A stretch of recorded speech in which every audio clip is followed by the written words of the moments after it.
诸法等性本具法界中，自性圆满三身不无异，无障本来或者能行法，即行无不方正常物，不度化一切众生，请大家发无众生。发了菩提心之后，今天继续先讲拿到七十number7所造的极乐愿文大书开心解脱道。开心解脱道当中呢，主要是先讲往生极乐世界的四种因。四种因呢，就知道是明观福田、集资进藏、发菩提心和这个发清净愿。那如果现在我们对于这个四种因清楚的了知，如理如实的修学的话，那么这个就会变成往生的质量。那么这个往生的质量如果已经具备了，那么在临死的时候呢，必定见福，然后接引到极乐世界去。那么往生极乐世界实际上对于末法时代的众生来讲，对于我们现在一种相似来讲，意义是非常重大的。因为在这个现在在一种这个环境当中在这个末法时代，在五浊恶世，实际上有很多外力修行的障碍。那么如果我们在遇到这些障碍没办法转为道用的话，实际上很多时候我们没办法转为道用。那么就是遇到这样一种障碍的时候呢，很容易使自己的修行退转。那么在就是说是经常反复的观察这样一种情况的时候呢，对于娑婆世界的厌离心就会油然升起来，对于极乐世界的向往心就会油然升起来。所以说呢，我们必须要了知，在极乐世界修行的话，绝对不可能有外力的障碍的。外面的这个环境的障碍这方面的这个很多的阻止修行的障碍不可能有的，内心当中粗重的烦恼不可能升起来的。所以说呢，还有就经常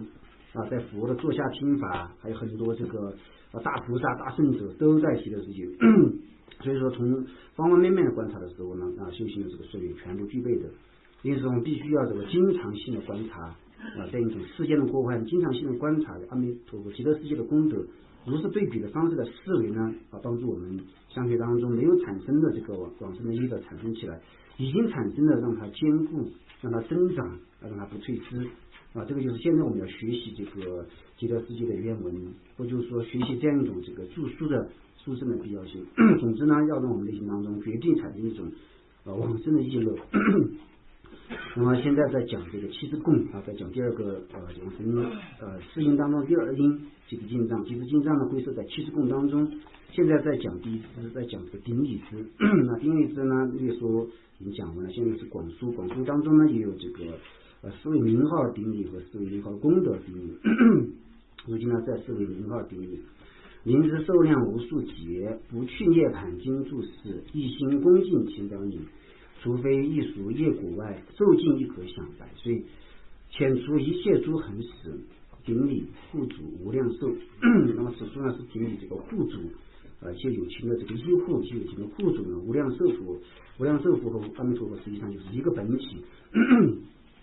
那么此处就讲到了您的寿量无数劫，不去涅盘经注释。那么即便我们不是从报身的侧面呢，当然报身呢就是这个根本不会涅盘的，像这样的话就绝对是这个永远不会涅盘的这个自信。那么即便是这个阿弥陀佛的这个化身即便是显现在一般的有情面前的化身的话，这个也是这个寿量达无数劫。那么这个寿量达无数劫也可以从这个角度来讲寿量达无数劫的缘故呢，称之为无量寿。或者有的时候呢，从报身的方面来称之为无量寿，两个方面都可以。即便不是从报身，从化身的角度来讲通过以前的这样一种发愿力通过以前集资进藏等等的这样一种殊胜的功德力，所以说呢，阿弥陀佛的这个寿量达到无数劫，不去涅盘经注释。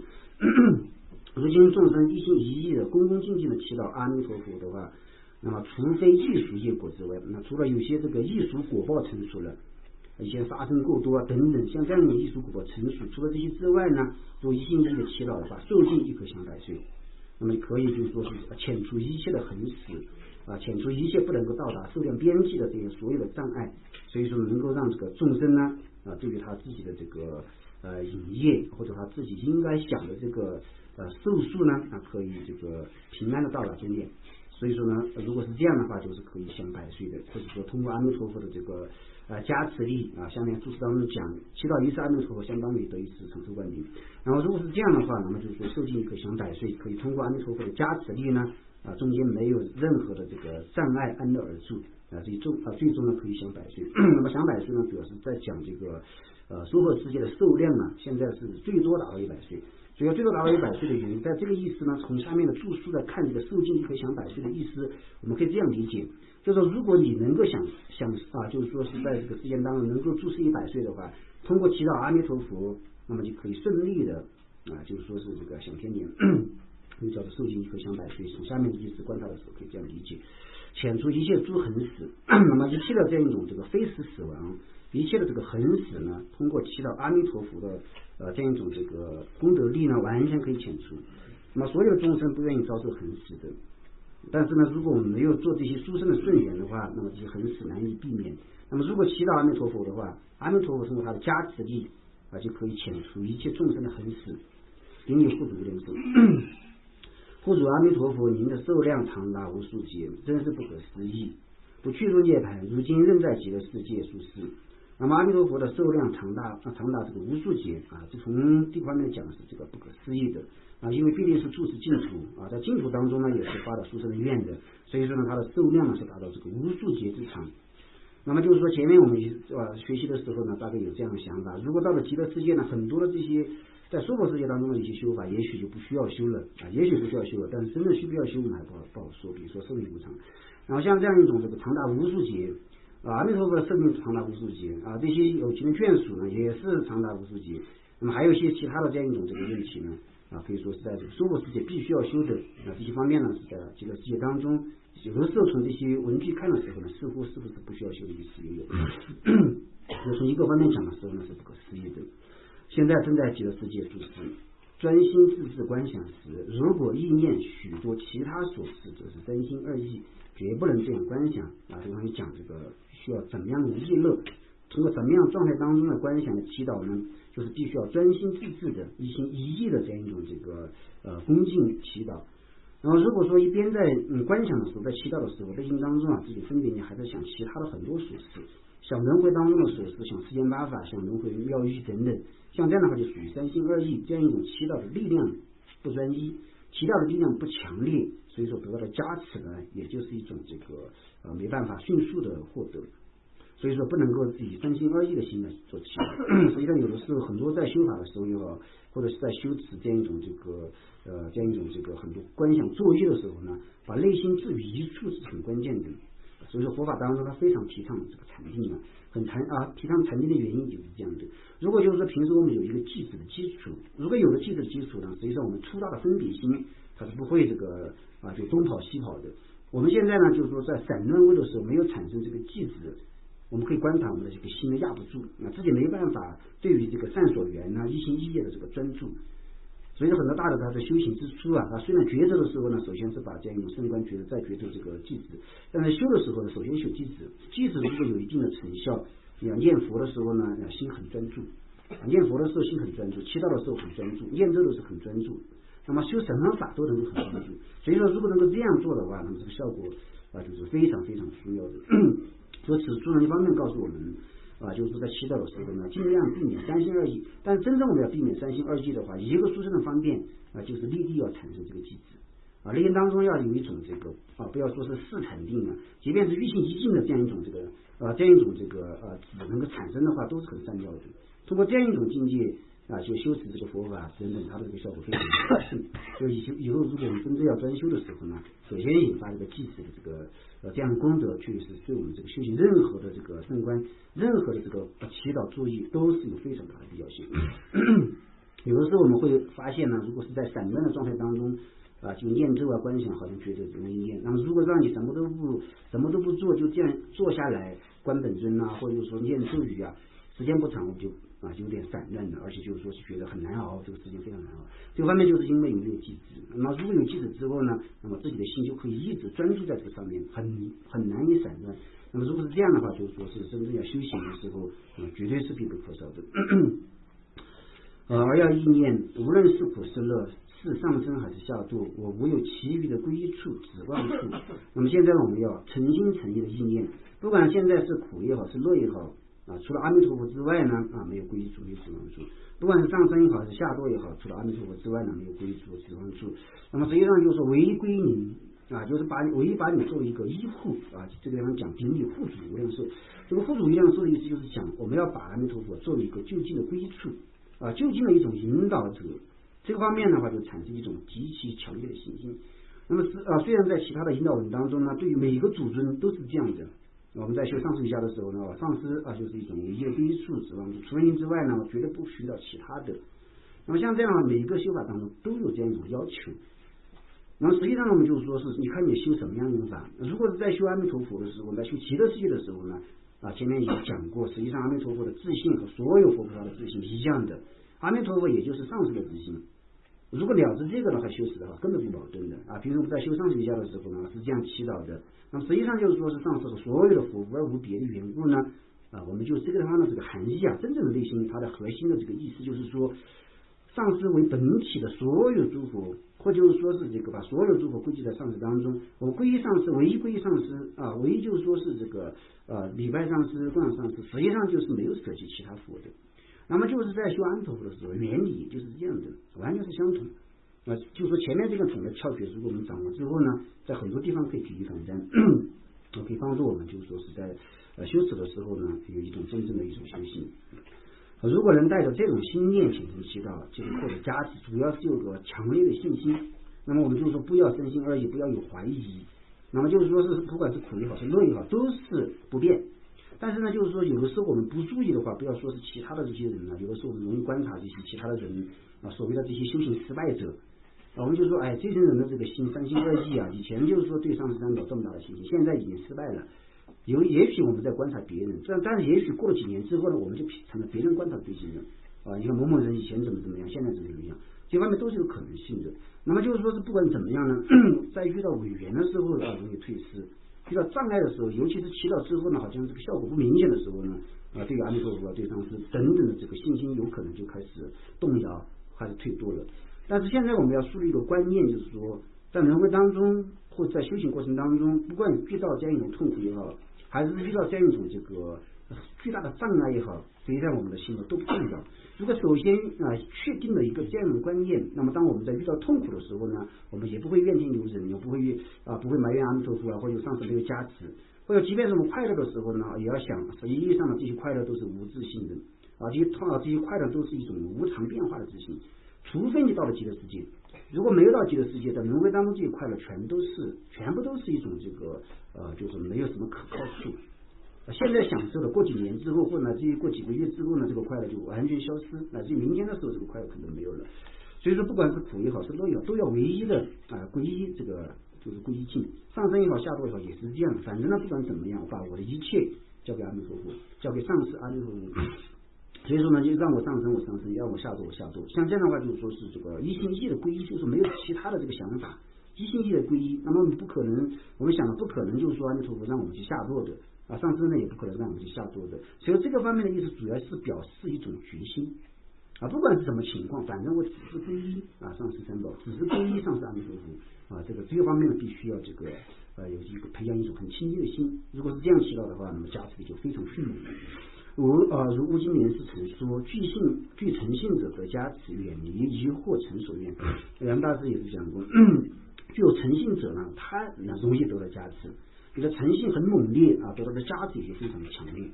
远离疑惑成所愿。那么一个人如果具有诚信，远离疑惑呢，他内心当中所有的所愿全部可以成就，完全可以承担的。半信半疑，犹如两尖针一样，将一事无成。那么就是说，又相信一点，又开始怀疑呢，处在半信半疑的状态当中，这样一种这个状态呢，就犹如用一根两尖针去缝人一样。一根针有两个头的话是没办法很艺术的。所以说呢，如果我们内心当中有两种状态，一个是有点信心，有点怀疑也有，那么疑心参半的话，实际上我们就很多事情无法成就。有的时候归结我们修行不成功的原因，或者说没办法得到迅速加持的原因呢，主要也是半信半疑。有的时候呢，似乎我们觉得我们信心非常的坚固，但真正遇到事情的时候，时间长了之后呢，我们就会发现我们的信心到底是真实的还是虚假的。一般来说，刚刚学佛的人刚刚一直上师的人，他的信心似乎是很强烈的时间过了就是说过了几年之后呢，这种也似乎强烈的信心似乎就慢慢开始减弱了，最后就根本没有了，就说明这个信心不是真正的信心就是说明这个问题不是说你要学了之后退了，不是退，而就是说在你这个信心根本经不起时间的考验经不起很多伪缘的考验。那么如果遇到这个障碍，时间长之后呢这个是我们的一种热情吧，刚开始的时候也许是一种热情就是说一种很新鲜的一种热情。那么如果随着时间的加深，这个是这种新鲜感就是说开始这个逐渐开始退步的时候呢，我们的信心也是跟着就退了。所以说有的时候真正观察的时候呢，实际上并不是一种所谓的这种经得起考验的信心。所以说这样的信心是应该经得起委员的考验的，应该经得起时间的考验。那么如果不是这样的话，这个信心就完全不是真正的信心。所以说现在我们就是说宁可没有这样一种很冲动的这种信心，宁可呢从这样一种教理上面一步一步去抉择，慢慢的有这个基础。那么有了这样一种教理的基础，我们看事情看得很透彻观察问题观察得很清楚。那么这种信心呢，虽然刚开始的是不强烈，但是这种信心一旦产生之后呢，是很难退失的。我们需要的是这种信心，而不是说3分钟的热情，而不是说刚开始的时候可以做任何事情无所谓。这方面呢是靠不住的完全靠不住。所以说我们成就不是靠1-2分钟，如果是靠1-2分钟我们就够了，那实际上根本不是这样。所以说我们还是要通过很多方式来兼顾内心当中的这个信心，这个非常关键的。尤其是对于这个大经大论的意思真正有一个了知一个通达的话，他的信心应该说是很亲近，而且是有一种保障的。所以说应该一心一意的祈祷，恭心祈祷恭敬心祈祷阿弥陀佛就是说而是一心一意恭敬心祈祷阿弥陀佛名除了就前面讲的，倘若不是半信半疑吧，像这样的话就说是一心一意恭敬心祈祷阿弥陀佛名，除了3境异熟果的情况以外，都可以延续生命。那么如果我们一心一意的祈祷阿弥陀佛，除了3境异熟果的情况之外呢，都可以延续寿命的。3境是指往昔杀生过多之异熟果就是说往昔杀生过多之异熟果而受尽，或因往昔所积福德耗尽而受尽，及饮业犹如尽力之剑自然落地般的穷尽而寿命完结。要讲3境，3境的第一个境呢，就是讲这个以前的杀生过多通过异熟果而受尽的，这是第一种境。第二种境呢，就是讲或因往昔所积福德耗尽而命尽这是第二种境。第三种境呢，就是讲饮业犹如尽力的剑穷尽而寿命完结。那么就下面我们可以稍微分析一下。那么第一种呢，就是说以前的杀生非常多，那么就是杀生它有一种它有一种果报它有一种果报，所以说通过这样一种杀生过多的这种艺术果报，而就是说引发有的时候这个杀生的果报呢是有的时候一般来讲是在恶趣成熟的恶趣成熟，但有些呢也可能在善趣成熟的情况也有，或就是说通过艺术果引发的这样一种残留果就是这个等流果通过这样一种等流果呢使自己命尽的。因为这个杀生呢要堕恶趣，然后呢还有2种果报，一个是多病，一个是短命。所以说如果是这样的话，通过这个杀生的这个果报，不管艺术果也好等流果也好，像这样如果是真正的业成熟了，那是没有办法终止的，决定要死亡。这是第一种这个境。第二种呢，就是引往昔所积福德耗尽。那么这个福德呢，主要是让你获得衣食获得这样一种正常维生的秩序像这样一种饮食或者这样一种这个衣服卧具等等。那么如果你的福德耗尽了就没办法再次的拥有这些东西，所以如果没有秩序的话，自然就死亡他就是说被迫死亡的，就是这样的情况。所以说就是这个或因往昔所积福德耗尽而让你的受尽，这是第二种。第三种就引业穷尽了。这个引业就是将你从一处引到另一处的一种业。比如说我们现在修持这样一种现在如果我们修持这样一种善法的话，那么这种力量能够把你引导到善趣当中去，这个叫做引业这个叫引业。或者就是说是现在造恶业呢，下次堕地狱，那么堕地狱的这样一种就是说业就叫做引业引导你去向于这个某一道的业就叫做引业。那么如果说是我们人生的这个引业穷尽了，好像尽力之剑，好像射箭，那么这个箭的力量到了尽头了，这个叫尽力之剑，那么就没办法往前推进的时候，自然就落地。所以说当你的引业穷尽的时候，你自然就死亡了这种寿命完结的人，谁也无法使其延寿。正如所谓的药师佛虽亲降临，无法延续寿尽命。那么就好像是一般的说法也是这样，也是这样说的。那么有些就是说情况就是讲寿命已经到了终点了。如果是这样的情况呢，即便是药师佛亲自降临在面前做加持观礼呢，也没有办法延续他的寿命。所以说如果这种情况呢，你祈祷阿弥陀佛修长寿法修长寿仪轨，你吃多少长寿丸都是基本上没什么用的。所以说肯定要死亡这方面就是没有办法延续，已经寿命已经穷尽的这样一种情况的完全是没有办法的。否则只要祈祷阿弥陀佛，由于暂时的违缘导致的生命危在旦夕，也可活到100岁。那么如果说是通过违缘就是说是这个暂时的违缘导致你的生命危在旦夕，那么如果你祈祷阿弥陀佛的话，阿弥陀佛就可以遣除你这种违缘那么让你可以活到这个100岁，活到100岁，意思就是说，按照就是说如今寿不世界，那么如今的5度24的这样一种这个最终的寿命就是100岁。所以说，如果你能够活到100岁，比如说以前你造了活100岁的业，那么如果中间有这个障碍呢，祈祷阿弥陀佛就把这个障碍遣除，让你顺利的活到100岁的。就这个意思。经中说念佛可以遣除暂时的天降霹雳、被水冲走、兵器所害、悬梁之境等违缘，以及因福德失损而遭到鬼神切寿、诅咒等损毁灵魂寿命等18种横死。那么佛经当中也讲到，如果我们念佛的话就可以遣除这个暂时的这些通过打雷这些霹雳这些违缘或者被水冲走的这些洪水，还有兵器所害、悬梁之境等等的障碍。有些情况呢是通过这个外面的这个情况，有些非人，比如说因为你福德失损遭到鬼神切寿有些鬼神呢就是切落你的寿命，还有一些诅咒让你去这个死亡等等，像这样摧毁灵魂的18种这个横死都可以遣除。那么所以我们怎么样理解这个问题呢？有的时候我们就是想呢，那么如果我的命没有尽如果我命没有尽，我不祈祷阿弥陀佛我照样没事。那么如果我的命尽了，我祈祷阿弥陀佛也没有用所以说就是说是阿弥陀佛对我们做了什么事情呢？实际上如果前面我们分析了，如果说你的寿命确实通过三尽的方式已经除尽了，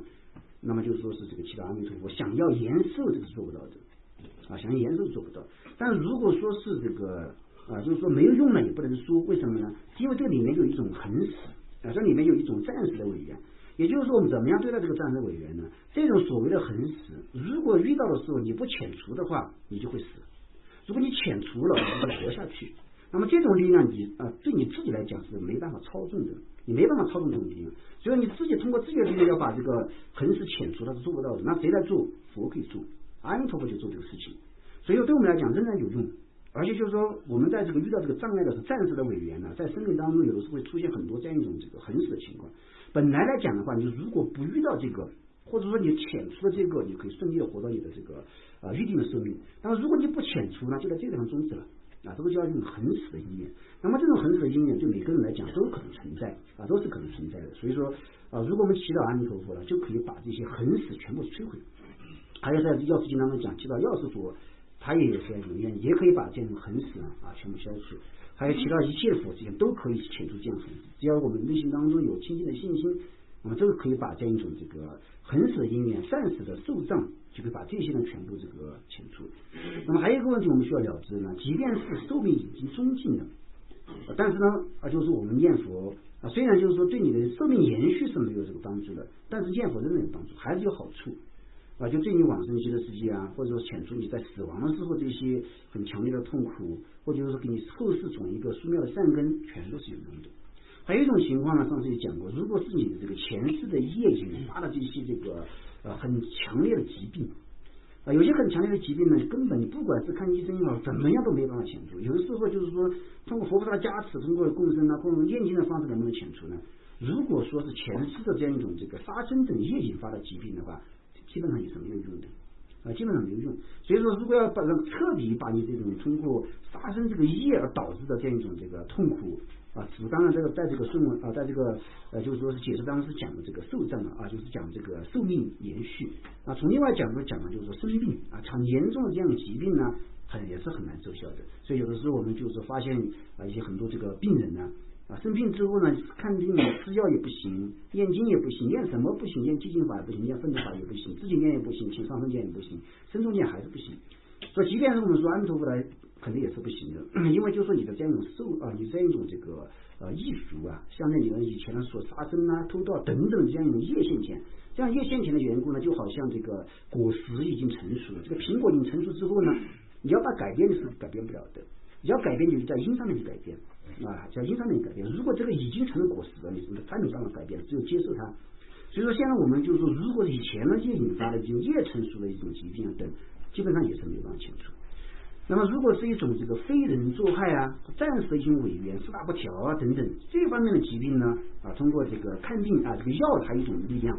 就是说吃药有力量，就可以把这个四大损害的这样一种四大相违的这样一种这个四大不调的这样一种病呢可以这个治愈有的时候如果是非人如果是这样非人邪魔病做干扰的话，通过金刚上师的加持，通过身众的加持，或者通过你自己念经念咒的加持可以消除，因为这个是暂时的违缘，暂时的违缘我就可以起作用。那即便是说我们在讲，即便是说就是因为你的这样一种前世的业导致的疾病啊，你精进的念经啊，精进的忏悔啊，做福德还是有用的啊，请这种建议也还是有用的。因为有的时候呢，虽然从根本上没办法消失的，但是也可能通过这个加持力量可以缩短啊，时间可以缩短，还有它的这个程度呢，也许可以减轻。即便是说也没办法达到这个目的呢就是说是至少也可以在后世种一个善因种一个后世的善因，这个方面都是有必要性的所以说不管怎么样呢，这些情况要知道情况是要知道的。遇到这个情况的时候呢，我们有一个正确的心态念了经或者说加持之后没有效果，我们应该怎么样去观想，或就是为了今生也好，或者后世也好，或者观想是前世的业也好，或者自己了知之后给别人解释也好这些都是要了知的都是要了知。有的时候我们自己不了知如果别人问的时候呢，也许就我们没办法回答，在我们没办法回答的时候，我们也产生怀疑了，这到底是怎么个情况呢？好像是不是没有加持还是怎么样？我们也可能就是说是信心也可以带动，也可能被他们带动。所以说，如果我们了知之后呢，我们的信心是不可能动摇的，而且能够帮助别人，也能够加固这种信心。为此顶也能赐予如此无始寿命希冀的护主无量寿福。总的来说业寿已尽于福有4种。第一，业尽寿未尽，诸如上半生享受安乐，下半生感受痛苦。那么就是说是这个业和寿是不是已经消尽呢？可以分4种情况来进行观察。第一个呢是业尽寿未尽，比如说呢这个上半生享受安乐，下半生感受痛苦。那么这个地方的业呢，就是讲感受安乐这种业感受安乐这样的业，可以说是一种满业。像这样就是说是这个业尽寿未尽，那么就是说是这个以感受安乐这种业已尽，但你的寿命还没有尽，所以说你上半生的时候你的业没尽的缘故，你享受安乐；下半生你的业尽了，寿未尽的缘故，下半生感受痛苦。这是第一种情况。第二种情况呢是寿尽业未尽，诸如从此地狱转生到彼地狱，从人间死后又转生为人。那么就是说这个寿命呢已经尽了，但是这样一种这个业呢还没有完全穷尽就是说今生当中的这个寿命虽然尽了，但是它就是说是这个就是说连续引发某一道的这样业呢还没有穷尽，所以说就好像从这个地狱死了之后呢，虽然就是说从这个等国地狱他死了，但是他的业还没有尽，还没有完全穷尽的缘故，他又会转生到另外一个地狱继续受苦继续受苦，这个罪业还没有完全穷尽的。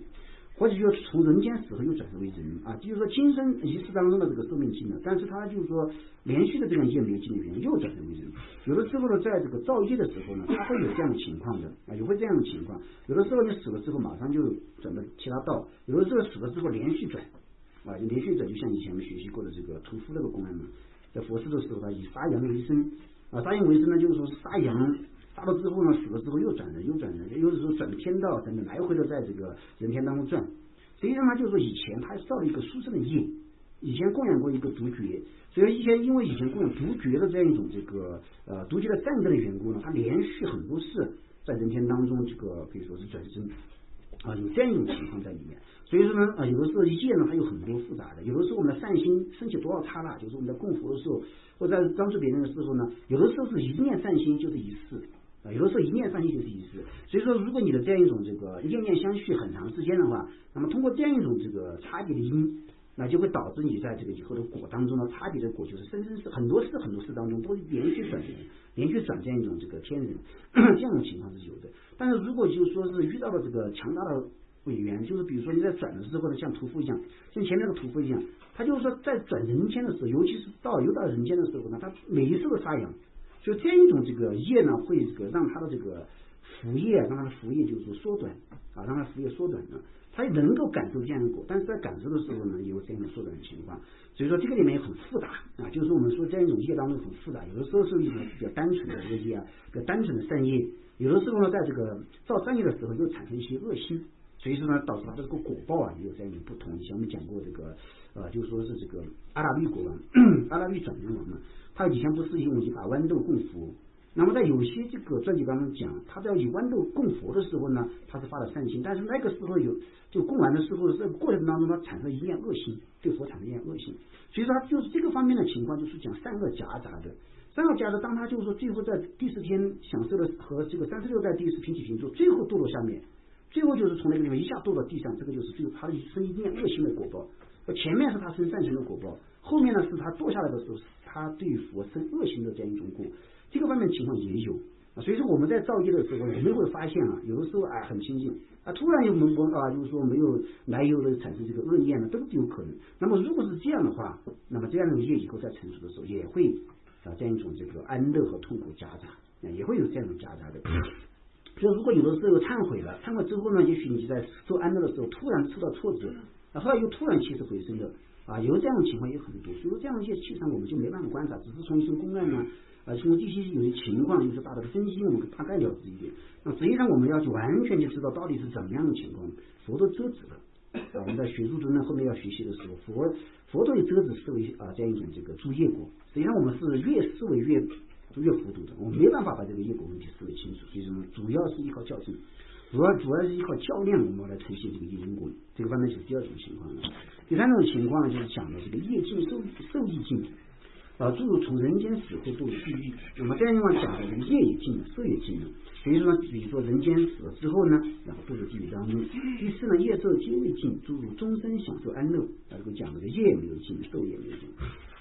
如今也是人寿100岁之末期，人们很难活到100岁。那么就是说人寿100岁的末期呢，就是说最多能活100岁的意思。但是人们很难活到100岁。一方面就是讲的，虽然现在是一种人寿100岁的这种末期一般来讲是可以的有这个可能性，但是人们呢就是很难造这样的业，没有造就是说真的能够活到100岁的这个业，所以说人们是很难活到100岁的。而且呢，就是说是在这个在这个情况当中还有很多很死的因缘自己不注意有的时候自己不注意或者说通过其他的这个过度的享受过度的纵欲还有就是说吸食其他的这些毒品等等，实际上这些都是一种很死的因缘，都是很死的因缘。如果你自己做这个因缘的时候呢就可能因为这个就是说导致这个上升的，还有其他求奖非人等等的也有可能。然而此处指的是通过念佛遣除暂时的受障，使自己树业感召的受量而就近自己。所以说这个地方的意思呢，前面我们在讲诵的时候主要是结合这一段。那么这段的意思就是说，通过念佛念阿弥陀佛呢，能够遣除暂时的受障，使自己树业感召的受量达到就近通过树业感召你能够活100岁，但是中间如果有障碍的话，你不一定活到这么长远。所以说呢，就是说是通过就念佛的缘故遣除了暂时的受障你以前树业感召100岁的寿命呢，你可以达到就近就是这个含义的。本来一位具有能力的上师以咒力摄集气情之福寿融入一位具有缘分的弟子体内，从而延长其寿命。那么就是说在历程当中有这样一种这个修法因为修法就是第一个呢，就是具有能力的上师，具有能力的上师通过这样观修通过他的等持力通过咒力，然后首先呢是把这个气情的精华气世界的有形界的这样精华福寿呢首先设计起来之后，再通过这样一种这个特殊的缘起，通过这样一种仪轨等等，通过等持力，再把这些设计起来的福寿融入到一个具有缘分的弟子体内，让他延长寿命。这个是在这个就是说是历程当中有这个情况的，这一点很难做得到，这一点是很难以做到的。为什么很难做到呢？第一个呢，具有能力的上师不好找；第二个呢，就是说是现在的这个气情的这些精华呢，基本上都散失了。就如果是在杰出或者在以前古代的话，现在的话就是说是在有情界当中，在气世界在虚空当中有很多元素，有很多精华，所以说呢，通过修法的时候呢，很容易就是修取经法，就是说是这个有时候摄身术呢，摄身术通过观想的方式呢，就把这些虚空当中的这些精华，或者说是这个大山当中的大地当中地水火风的精华自己观想的方式呢，就摄入体内根本不需要吃饭的，这个也有。但是在现在的时候呢，就很难修持了。不要说是现在我们难以修持，好像是在前天当中讲到这个达波仁波切这个时代，在宋朝的时候，达波仁波切的时代，他的弟子就是说我们修摄身术怎么样他老人家就是说现在已经和古代不一样了现在的就是说是这个福报损得很厉害，所以说在气情界当中根本没有什么精华可以让你摄受的。所以说那个时候呢，就是说我们现在认为的古代可能就是那个时候。那么那个时候他说的以前古代有这个在古代的时候有这样一种精华，现在没有精华了从这一方面讲的时候呢，所以说呢，这个气情本身的这样一种精华也很难以找到。所以说呢，本来就很少的话，虽然有能力这个上师有能力，但是这个气情本身它的福寿很少，就很难以摄受了。所以这个第二个因缘也难以具备。第一个是有能力的上师不好找，第二个呢就是说是这个气情当中的这个精华也差不多消失殆尽了，这个也不好找。还有呢，就是说第三个有缘分的弟子，这个也不好找啊，就是真的一个有缘分的和上司有姻缘的一个信心啊等等啊，都是就是说很优秀，这个也很难找。所以说这三个条件都很难以就是融合的缘故呢，所以说这一点很难做到的意思就是这样的。如果就是说从这方面观察的时候呢，就知道实际上很困难。而这里仅仅以信心祈祷，可以说不会吹灰之力便可获得如此巨大效益。但在这个地方讲的时候呢，因为这个祈祷的对境它是无量寿啊，是无量寿福，所以说如果我们能够通过信心祈祷，不会吹灰之力可以遣除寿障啊，就可以得到这样一个效益啊，这个是很简单的事情。在如今人寿短暂、委员重重的恶世，如果能诚心祈祷阿弥陀佛，祈祷一次等同于得一次长寿灌顶。那么现在呢，我们是属于这个人寿短暂的时候，而且障碍委员非常重的这个恶世当中。那么现在的话，就是说，如果按照我们自己的力量是很难以真正达到这种效果的，所以说我们要依靠外力。那么这个外力呢，就是讲阿弥陀佛。阿弥陀佛有这个能力。第二个，我们必须要诚心诚意的祈祷。那么如果自己有诚心，阿弥陀佛有这样一种这个智慧能够照见，有这个力量能够赐予的话，那么祈祷一次阿弥陀佛就相当于得一次长寿灌顶了。假设得以延年益寿，就有空闲修持往生极乐世界之意。那么这个方面在我们介绍就是说长寿的必要性啊，长寿也是有必要性的。那么就是说是因为现在的这个人寿短暂呢，或者说委员很重。那么如果我们在这个往生极乐世界的四种因还没有修成的时候死去，或就是说在修法过程当中遇到一个很死的因缘让我们死去，像这样的话我们就有可能难以修成这个极乐世界的因了，所以说我们也没办法在死了之后呢只有往生极乐世界。那么在这种前提之下，如果我们通过祈祷阿弥陀佛延年益寿的话，那么就有空闲修持往生极乐之因了。所以这个方面呢，并不是让我们得以有更长时间的享受啊，不是这样的，有更长时间的修法，尤其是要修持往生极乐世界的因啊。这个方面呢，就是从对自己负责的角度来讲，还是应该有一种就是说正确的认知啊，这种正确的认知。所以有的时候我们有的时候我们想就长寿是不必要的，有的时候我也想长寿不必要的。为什么长寿不必要呢？就是说这个长寿还是受苦啊，长寿也是受苦。所以说现在我们是在年轻的时候受苦，如果长寿老年的劳苦还要受。从一些角度来讲的时候似乎不愿意长寿的。但是有的时候我们再仔细想一想，那么现在我死了之后我能到哪儿去啊？我们说往生极乐世界，那么你往生极乐世界有把握吗？我们说碰个运气吧啊，如果碰个运气吧，这样的话也有可能成功，也有可能不成功。所以说在这样的情况下，我们真正好好思考，把这各种各样的因素思考的时候呢，实际上我们就现在死了之后能不能马上往生极乐世界还不好说还不好说的。所以说呢，这样的因缘或者这样一种这个问题呢不好提的。有的时候我们就说，只要我们死了之后就是能够正念的话就可以。但是关键就是因为这个死的方式我们不敢确定你是怎么样的情况死。这别人就是殴打致死呢，是在极其痛苦的状态当中死，也有可能在极乐痴心当中死去，也有可能。或者就是通过一个很就是说是猛烈的一个委员突然死去，有可能，或者在昏迷的状态当中死亡，也有可能。所以说呢，就是真正我们在很多死的方法当中，很清醒正念往生，这个几率很低。对我们来讲，几率很低。我们现在又没有禅定，禅定也没有修得很好。那么这样一种这个很多有该忏悔的罪障那些那么还没有把握，是不是已经完全彻底清净了？还就是说，这种福德是不是已经圆满了？在死亡的时候能不能够正念？死亡的时候能不能遇到上师？能不能有道友在旁边助念？其实都是需要考虑的，都是问号。所以说在这种前提之下呢，我们还是说呢，如果能够寿命如果能够长一点的话，我们就可以把这个精力时间投入到就是说积累极乐世界的往生极乐世界的因当中去。时间如果越长的话，实际上越有把握；如果时间越短的话，实际上从真正观察的时候呢，这个把握性还是不大的把握性仍然不大。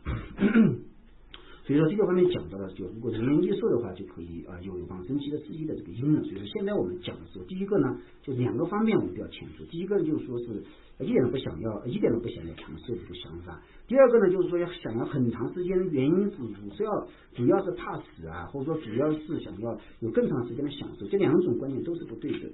我们要长寿，但是这个长寿呢，我们是因为想要修持极乐世界的因的缘故。所以说在这样的前提之下才是一个正确的发心极乐。如果是一个修持往生极乐世界之因的人，那么寿命越长越好，哪怕住世一天也可积累广大的资粮。那么如果是一个行者，他现在正在修持往生极乐世界的因，那么对他来讲的话，寿命越长呢就越好，哪怕就是他住世一天也可以积累广大的资粮。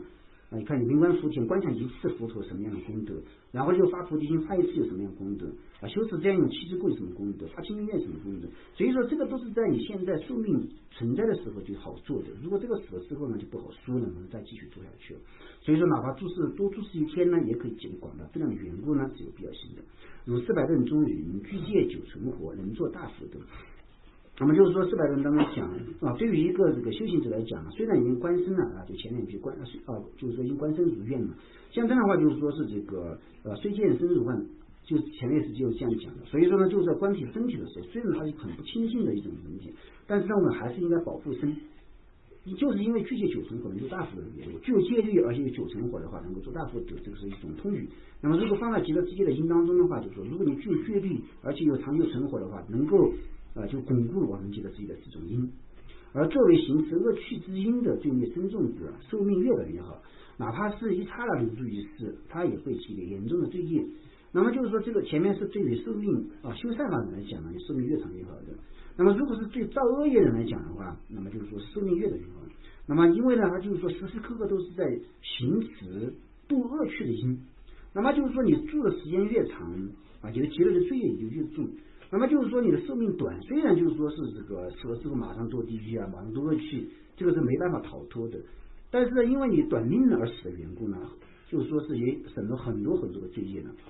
如果你活70岁，那么从现在开始造罪70岁的话，他就可以积累无量无边的罪。但是如果就是说是马上死了之后呢有些几十年呢后面几十年的这个罪业就没有造，所以说你也不需要在地狱当中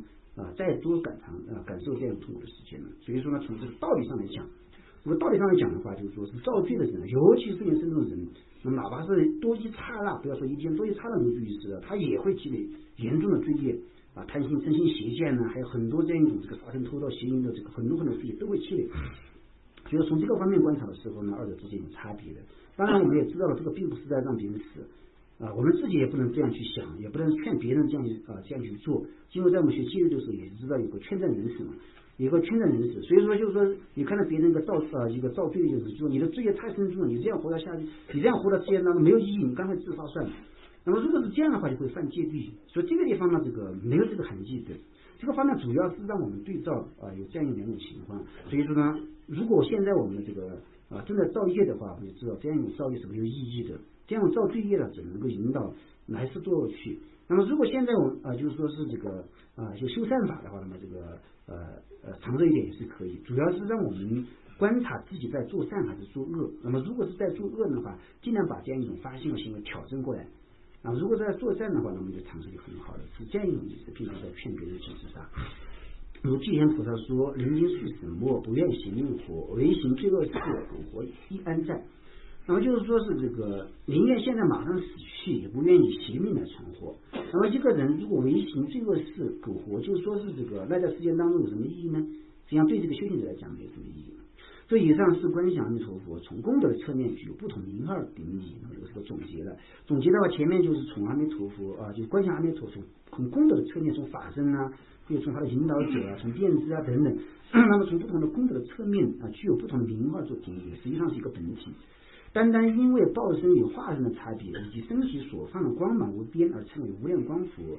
又因为寿量无边而称为无量寿佛，只是名号不同，千万不要认为2种本体。那么就是说，在前面的这样一种这个当中呢，有的是从这个报身的侧面，有的是从化身的侧面进行一个安利的名号，或就是从身体光芒无边呢称之为无量光，寿量无边呢称之为无量寿实际上只是名号不同而已千万不要认为2种本体。我们就是知道呢，实际上报身和化身也是没有2个本体的，报身和化身也是一个本体。然后就是说是这个无量光和无量寿呢，也是这个没有2个本体，是一个本体。所以说这个方面呢，主要是上次讲的时候也是讲在这个藏地有一种观念，普遍的观念，尤其在汉地有一种普遍的观念，就是说是这个祈祷无量寿佛和祈祷阿弥陀佛是2种不同的，尤其是在对待病人的这个侧面上更明显。如果一个病人病了请个上师去念经，就他们这个亲属就会看这个上师在念什么如果上师在讲阿弥陀佛，他们就知道完了没有希望了然后如果上师在讲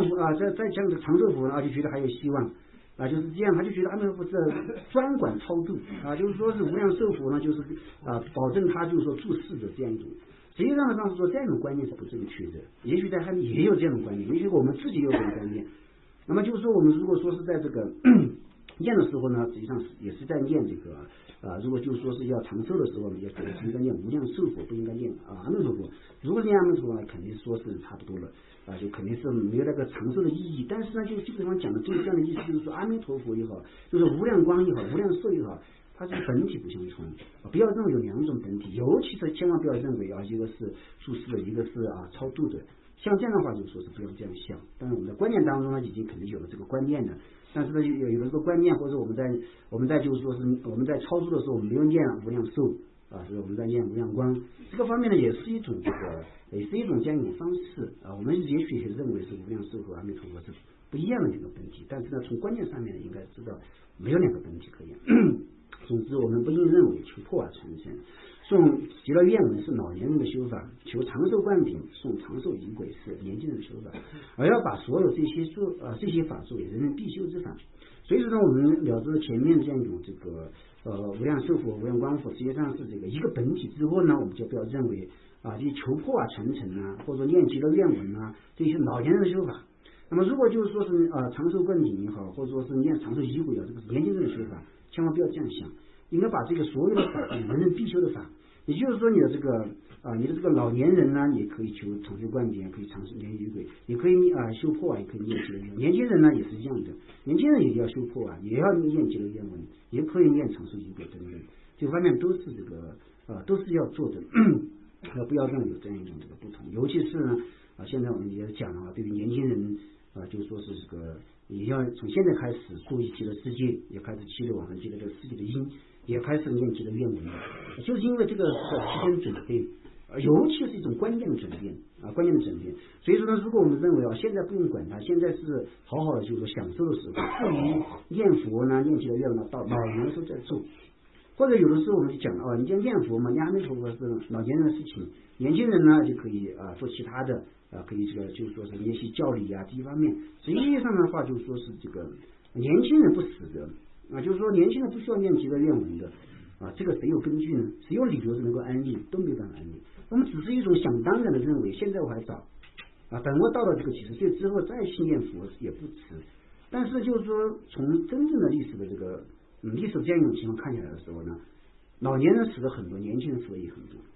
很多人活不到老年就死了。所以说，如果我们假如说我们在座的人活不到老年的话，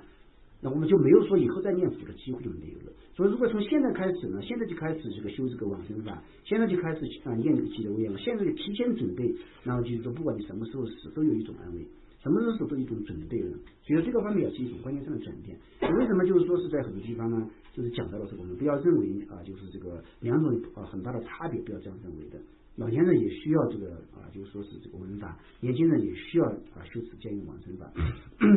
这方面都是必须的。如果求了破法传承，也就获得极乐愿文传承及长寿灌顶；如果求极乐愿文传承后读诵，那么也就获得长寿灌顶与破法传承。那么就是说，如果是因为二者是一样的缘故呢，所以说如果你求了破法传承，也就获得极乐愿文传承和长寿灌顶了。那么如果求的得到了极乐愿文传承后，这个念诵呢，实际上就是在得长寿灌顶，实际上就在修破像这样的话都是一样的。因此所有男女老幼都应祈祷阿弥陀佛，无有比此更殊胜的人。那么这一段呢，主要是要浅谈相对当中的很多就是说不正确的一种分别，应该树立一种树立的观念，就是这样的。下面讲第二个课文，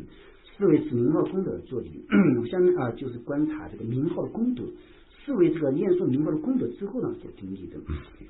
无数广大3000界遍满珍宝所布施，不如听闻极乐刹阿弥陀佛名号后，以信合掌福德大，事故尽离无量光。那么就是说，以无数广大大千世界当中全部遍满珍宝，把这个珍宝做善供下施，它的功德很殊胜。但是呢，不如听闻极乐世界的功德，听闻了阿弥陀佛的名号之后呢，一个通过信心呢做一次合掌。乃至于就是说单手来做一次礼的话，那么就是说福德远远超胜了前面这个功德，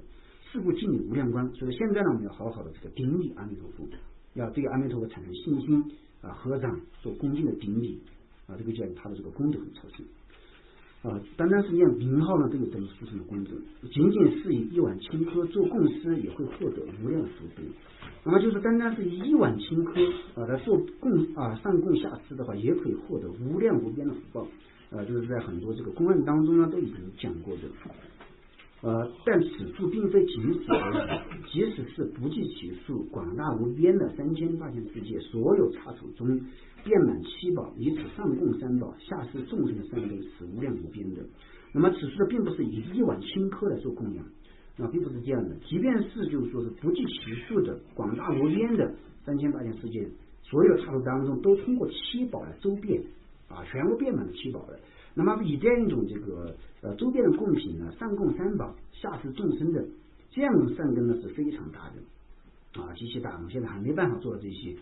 就是不要说七宝，有的时候可能就是说把这个经常铺满黄金都做不到不要说这些，可能有些道友可能现在还没见过黄金是什么样子可能只是听到过或者怎么样，真正的黄金这个看过没看过，有的时候还怀疑肯定没见过就是有这样的所以说呢这方面是很困难的，真的要具备这么圆满的七宝来做供养很困难。但是有一个殊胜的方便就是说是念佛就可以获得超胜他的功德的。设若某人耳闻阿弥陀佛的名号，极乐世界的功德后，体现内心具有诚信，而外表勤以单手作礼。佛在经中说，由此所产生的善根福德胜过前者100,000倍。那么如果有人耳中听闻阿弥陀佛的名号听闻极乐世界的功德，然后呢为了体现这个内心当中具有诚信，那么在外表当中呢就是单手作礼或者是合掌这方面呢就很这个地方单单是以单手作礼。那么以这样一种为例佛陀在经常讲，单单是以这样一种的表示诚信的单手作礼的话，他所产生的善根福德已经超过前者100,000倍了有远远超胜的前者100,000倍。所以说这样一种这个功德是非常大的。如云极微尘数刹，何者粉为尘？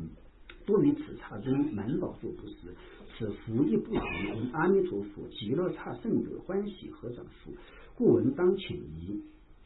那么在这个宗旨当中讲到极微尘数刹，何者粉为尘？就是把这个极微尘数的这样的刹土，把所有的刹土全部粉为微尘，就是这么多的刹土当中就是说这么多数量的刹土当中全部遍满这样一种珍宝做布施。那么这种福德也比不上听闻阿弥陀佛和极乐世界的这个极乐世界的刹土的殊胜功德之后呢，升起了一个欢喜心升起强烈的欢喜心，然后呢开始对于阿弥陀佛合掌，对于极乐世界合掌。那么这种福德呢是这个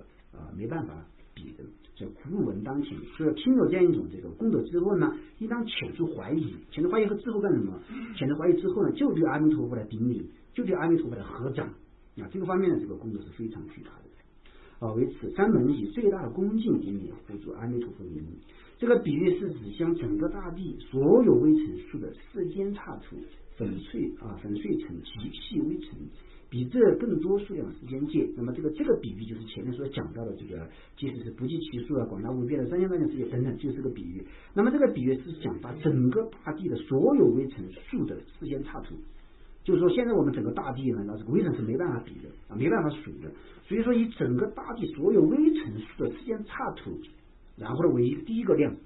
然后把这个所有的刹土又全部粉碎为这个极细微尘。就在这么多的极细微尘的世界当中3000大千世界当中，然后呢铺满了这样一种黄金七宝整做供养，就是讲这个世间界的意思这么多数量，比这个还要多的这个数量的世间界。那么这个方面我们根本做不到的。但是呢，如果我们诚信佛语，能够真正对阿弥陀佛升起这个信心，开始这个顶礼还有合掌确实这个功德就已经超胜了这样一种这个上面的上供下施的功德了。比如说上次呢也是比如说给我们教诫给我们教诫的就是说我们还是不要就是说是这个还是要观察很多问题尤其是对这个念佛的人。那么就念佛的人呢，我们也不要就是说轻视我没有资格轻视别人。为什么呢别人通过这个信心的念一句佛号通过信心来合一次掌，如果按照这样一种校正来做观察的时候呢，他的福德是这么深厚的，很深厚。所以说如果我们在这样做这个诋毁做讽刺这一方面呢，实际上是在诽谤法，和前面的这个标准一样，实际上也在诽谤法。那么如果我们做不到这样的功德，千万不要去这个打击别人。所以说很多念佛的人虽然有的时候显现上面没有其他的这些功德，但是他能够对阿弥陀佛产生信心，能够做念这个，能够念诵佛号，能够做这个供养顶礼啊，本身就是不可思议的善根的，这三个是非常巨大的。所以说我们对于这样一种念佛者呢，实际上还是应该这个赞叹，还应该从这个学习之后呢，从经教的角度来讲，而不是从自己的想法。从经教的角度来讲的话，应该内心随喜，千万不要产生这样一种这个小看的心或者就是讲这种讽刺挖苦的这样一种这个行为呢，必须要中断的。那么但是呢，有些地方讲的时候呢就是说，如果你不通达教理的话你念佛没有用。这个方面有的时候有必要有大人还有必要，就是说你必须要是知道你的这个所学习佛法的这样一种意义，很深的意义。所以说，如果你单单是这样，你不内心当中没有恭敬心或者内心当中没有通达这样一种含义的话，你即便是怎么样供佛怎么样念佛好像怎么样就是说是都是没有用的。没有用的这个意思呢，就是讲这个它有另外一种这个含义在里面，为了凸显另外一种功德，所以说也有这样讲法。但是对我们来讲的话，我们也没办法说是有的是什么样的密意不密意的，反正就是说是这个很危险如果我们对于这样念佛的人呢，或对于修行这个教法的这个教派的人呢，如果就是说内心当中产生一个不恭敬，或者说就产生这样一种这个小事的心，还是很容易产生去打罪业的。这方面呢，就是说是还是要这个非常这个注意，非常小心的意思。所以说不能认为就我们就学了很多东西就你们这些根本就不行。像这样的话，就是说是这个没有任何意义，对自他都没有意义的。如果说自己学得好的话，那么就也知道别人在修行善法。那么如果自己学得好的话，自己也能够对于阿弥陀佛产生信心，也能够去通过这样一种定义的方式积累善根的。如今我们获得了暇满人生，此时此刻因为具备眼根而得见阿弥陀佛像，因为具备耳根而得闻佛法，因为具备双手而才有机会合掌。这完全是往昔所做善业的果报，才使得诸根具足。那么现在呢，我们可以说是这个基本上如果从详细的角度来讲，这个暇满人生有没有获得还要观察的，尤其是光真者的这些如意宝藏当中这些这些无暇的观点的观察的时候呢，还就是说有问题。但是呢，从粗大的角度来讲呢，每个人都已经获得暇满人生了。那么已经获得暇满人生的时候呢，因为我们眼根具备，虽然有的是近视眼或者有的眼根不太好，但不管怎么样呢，也能够见到佛像的见到阿弥陀佛像的这样一种机会应该是具备的。所以说，有了具备眼根的缘故，能够见到阿弥陀佛。那么这个地方意思就是说，如果你有眼根的时候呢，尽量看佛像尽量看阿弥陀佛的佛像。那么就不要用这样一种这个通过善法得到的眼根来东张西望来看这些其他的莫名其妙的东西。所以如果你的眼根就能够见阿弥陀佛像的时候呢，就多看阿弥陀佛像，就多看一次就能圆满很多很多的福德。而且你看的越多的话，在临终的时候就越能够想得起来和阿弥陀佛的这个距离就越近。所以如果你有眼根的话，就多见这些佛像最好的。那么因为具备耳根得闻佛法，那么现在我们的耳根清净，所以说也能够听闻佛法，也能够听闻记得自己的音，所以说也应该用耳根来多听闻这种教义。那么因为具有双手有双手的缘故，有机会合掌，有机会顶礼，所以说经常我们应该就养成合掌习惯养成合掌习惯。以前上次讲过，我自己见过这个以前多么是地煞活佛。第二活佛他老人一念经的时候马上就是合掌的很自然的，就是这样的一种情况的。所以说呢，像这样的话都是一种应该这个随学之处虽然就是有的时候没有办法像他老人家那样，就是说只要一念经马上合掌，这个方面也许现在做不到。但是呢，就是说有的时候呢，就是说是合掌或者说在祈祷的时候合掌或者上次在上课之前有几个地方需要合掌的这方面也是要合掌，而且合掌的时候呢，对当中要产生信心对于自己所恭敬的对境呢，最好是在合掌的当下产生信心。本来自动合掌的话，它是内心当中一种恭敬心的一种自然涌现嘛，就像前面所讲的一样，就内心当中很恭敬在外表当中自然就合掌了这就流泪了这方面是一种表象。所以说我们在合掌的时候不要就是完全漏于形式了就是应该在合掌的时候呢产生一个清净的信心是非常好的。所以这些都是往昔的善业的果报都已成熟的。我们可以见到那些因往昔造恶而成为就是说农盲断臂等的残疾人，他们甚至仅此利益无法承担。那么因为以前造了这个恶业的缘故呢，今生成为这个聋人成为聋人的缘故呢，没办法听法义的，听不到这个法义。有些是盲人见不到佛像，有些是断臂者没办法合掌，所以呢，就是他们甚至连这些最基本的利益也做不到。所以现在我们很庆幸呢，已经有这样的机会了。所以说呢，尽量的使用包括707的这个普贤的教导我们呢。那么如果有眼根呢，就尽量见佛像啊，如有耳根尽量听佛法，如有双手尽量多做合掌，多种顶礼，还有其他的类推啊，就是有机会的时候呢，都在文思修上面下功夫。这个方面呢，就是能够就是说是人生获得意义。从今往后，通过听闻极乐愿文等正法，稍微了知一点因果的道理以后，大家在求法或听受佛陀每一分功德时，应该升起稀有欢喜之心而做一次合掌，或单手作礼，仅此也将使人生变得有意义。那么就是说，是我们在听闻极乐愿文啊，在听闻这个大书的时候呢，了知到这样一种因果道理了啊，了知了因果的道理，了知到佛陀的功德，了知到极乐世界的功德。所以说，有的时候呢，就是确确实实在这段时间当中啊，在这段时间在讲阿弥陀佛功德的时候呢，确实信心有增长，我自己的信心有增长的